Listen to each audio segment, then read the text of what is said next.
I got so much motherfucking design on right now. Break it down, bring it back, make it clap. I got 3 old thoughts, new block, wear that thing. Bitches on my line, and you know. Assalamualaikum warahmatullahi wabarakatuh. Perkenalkan, nama saya Panji Januar. Saya dari SMK 42 Jakarta, jurusan perkantoran. Di sini saya ingin membahas tentang keselamatan dan kesehatan kerja dalam perkantoran. Memahami keselamatan dan kesehatan kerja ketiga perkantoran. Yang pertama itu ada pengertian keselamatan dan kesehatan kerja ketiga.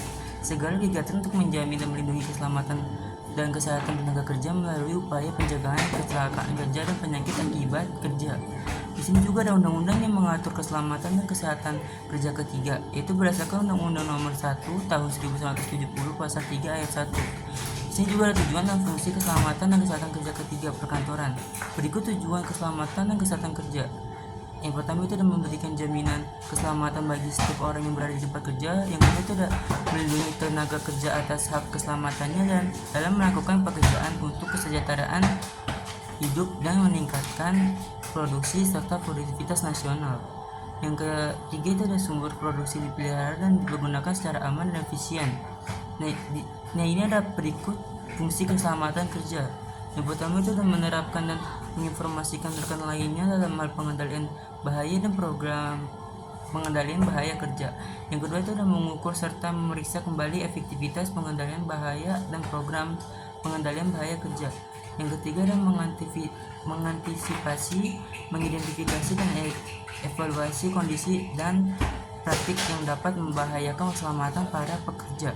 Yang terakhir adalah membuat desain pengendalian bahaya, metode, prosedur, dan program kerja perkantoran. Pertolongan pertama pada kecelakaan ketiga dalam perkantoran. Pertolongan pertama pada dunia kerja perkantoran berguna memberikan perawatan darurat kepada korban sebelum diberikan perawatan lebih optimal di rumah sakit. Adapun tujuan dari P3K di perkantoran adalah sebagai berikut. Pertama itu turut menyelamatkan nyawa korban, yang kedua membantu meringankan penderitaan korban, yang ketiga mencegah cedera penyakit menjadi parah, yang keempat itu memperhatikan daya tahan korban, yang kelima mencari pertolongan lebih lanjut. Pelaksanaan keselamatan dan kesehatan kerja ketiga. Yang pertama itu ada pengertian prosedur keselamatan dan kesehatan kerja ketiga. Prosedur ketiga adalah rangkaian dari suatu proses yang dijalankan dalam sebuah proyek atau pekerjaan, dimulai dari penilaian mengenai risiko terkait proyek atau pekerjaan tersebut. Yang kedua ada penggunaan prosedur keselamatan dan kesehatan kerja ketiga. Prosedur keselamatan dan kesehatan kerja ketiga jika dilaksanakan dengan baik tidak hanya berdampak pada pegawai saja, tetapi juga berdampak pada perusahaan itu sendiri.